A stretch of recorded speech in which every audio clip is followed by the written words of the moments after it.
नमस्कार। आज हम आईएएस के बारे में ट्रेनिंग पर चर्चा करेंगे।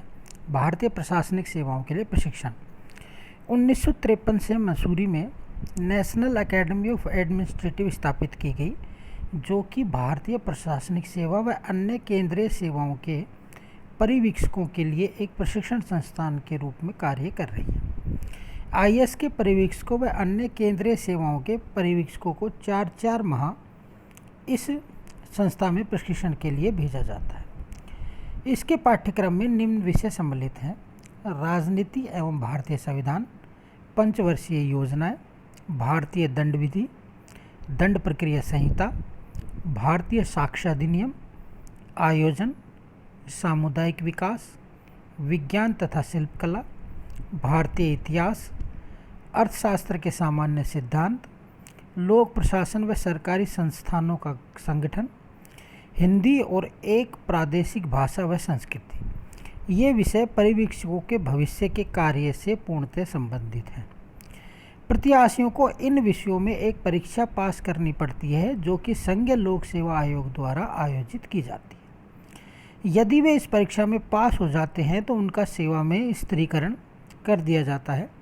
इस 1 वर्ष की अवधि में परिवीक्षकों को देश के विभिन्न भागों का भ्रमण करने के लिए भी ले जाया जाता है, ताकि वे देश की समस्याओं को संपूर्ण रूप से समझ सकें। इसी बीच उन्हें मोटर चलाना, युद्ध के कुछ शस्त्र संचालन, घुड़सवारी आदि की भी शिक्षा दी जाती है। जिले के विभिन्न भागों में स्थित थानों, तहसील कार्यालयों, टेक्निकल प्रशिक्षण केंद्रों, इंडियन फॉरेस्ट रिसर्च इंस्टीट्यूट, राष्ट्रीय प्रतिरक्षा अकादमी, पुलिस ट्रेनिंग कॉलेज, आकाशवाणी, संसद सदन इत्यादि का भ्रमण कराया जाता है।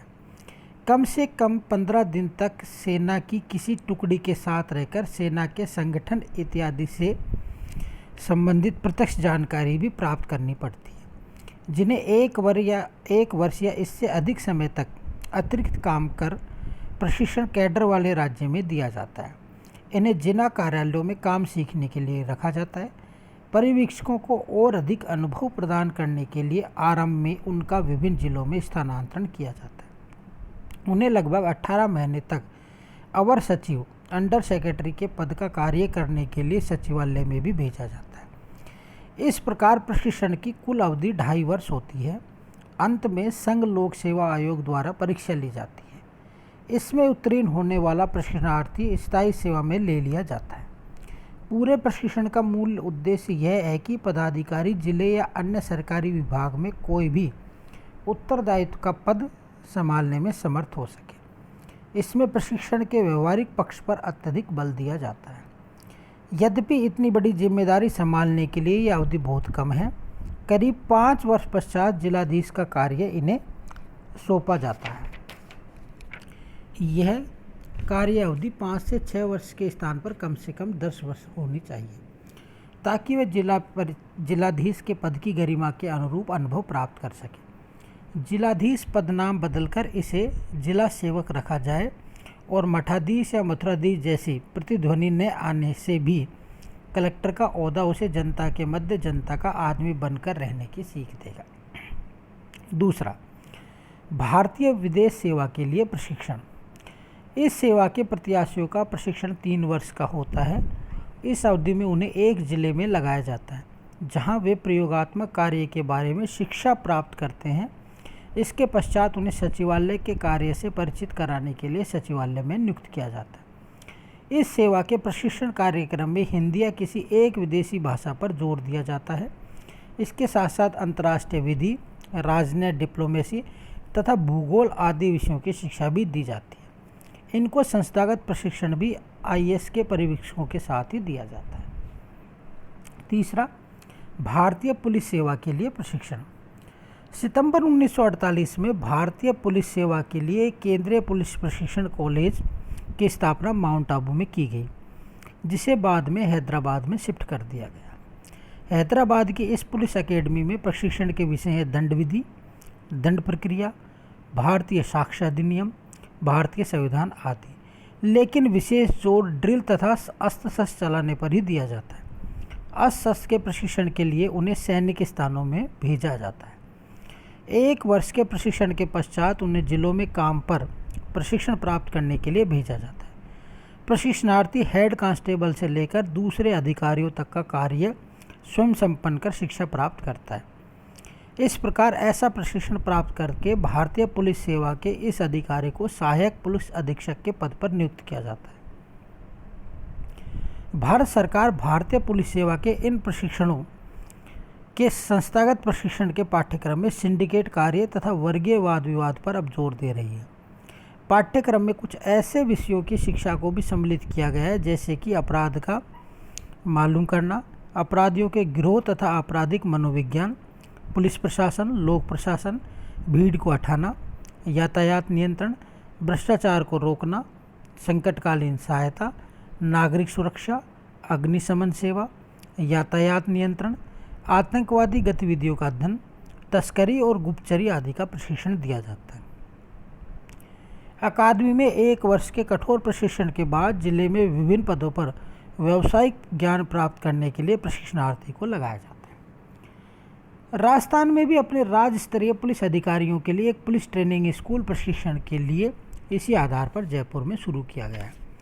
भारतीय लेखांकन व लेखा परीक्षण, आयकर, रेलवे आदि सेवाओं के पर्यवेक्षकों को जो क्रमशीय विभागीय स्कूल जो शिमला, नागपुर और बड़ौदा में स्थापित हैं में प्रशिक्षण दिया जाता है। इन्हें आधारभूत प्रशिक्षण देने के लिए पाठ्यक्रम प्रशासन की राष्ट्रीय अकादमी में चालू किया गया। सचिवालय का प्रशिक्षण स्कूल, लोक प्रशासन का आधार अर्थात निम्न वर्ग जब तक कुशल नहीं होगा समस्त प्रशासन निर्बल हो सकता है।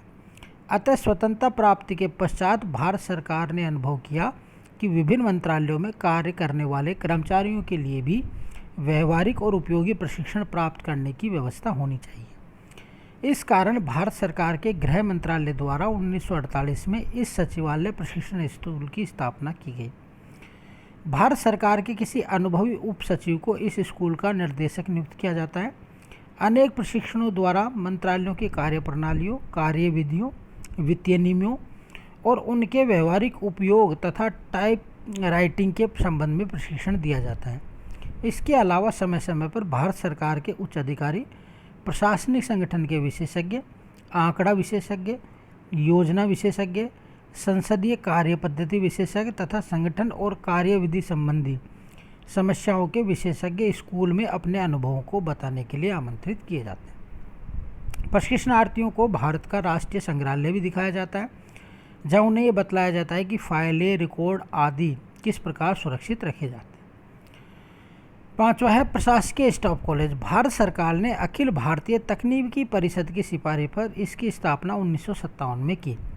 इंग्लैंड के प्रशासकीय स्टाफ कॉलेज हेनली के आधार पर यह कॉलेज स्थापित किया गया, जहां व्यावसायिक प्रशासन आदि के अधिकारियों को नागरिक जीवन में संगठन और प्रशासन के सिद्धांतों से परिचित कराया जाता है। यहाँ वर्गीय वाद विवाद और सिंडिकेट पद्धति के आधार पर प्रशिक्षण दिया जाता है। यह कॉलेज हैदराबाद में स्थित है, जहाँ सरकारी व गैर सरकारी दोनों ही प्रकार के प्रशासकों को आमंत्रित कर ट्रेनिंग दी जाती है। ये एक अत्यंत सराहनीय प्रयास है जो सफल भी रहा है। 6 है इसमें भारतीय लोक प्रशासन स्कूल। 1954 में दिल्ली में स्थापित यह स्कूल भारतीय लोक प्रशासन संस्थान 1968 में स्थापित का एक अंग है, जिसका मुख्य उद्देश्य उदार शिक्षा व लोक प्रशासन में अन्वेषण करना है, जहां नीति निर्माण की प्रक्रिया और कार्य को संपन्न करने के साधनों, नेतृत्व, बजट, वित्तीय नियंत्रण आदि का प्रशिक्षण दिया जाता है। 1-2 साल के डिप्लोमा कोर्स के अलावा यह लोक प्रशासन के विभिन्न पहलुओं पर अल्पकालीन शिक्षा दी जाती है। इस प्रकार के कोर्स अधिकांश सरकारी अधिकारियों या विश्वविद्यालय के प्राध्यापकों के लिए होते हैं। अनेक अनुभवी वरिष्ठ अधिकारियों व विशेषज्ञों के भाषण प्रशिक्षण का एक माध्यम होते हैं। लोक प्रशासन के क्षेत्र में यह स्कूल सराहनीय कार्य कर रहा है। त्रैमासिक पत्रिका Indian journal of public administration भी यहाँ से प्रकाशित की जाती है। इसके अलावा भी यहाँ से जरूरी पत्र पत्रिकाएँ व पुस्तकें प्रकाशित होती रहती हैं। यह अंतर्राष्ट्रीय महत्व की संस्था बन रहा है, जो कि हर्ष का विषय है। Thank you.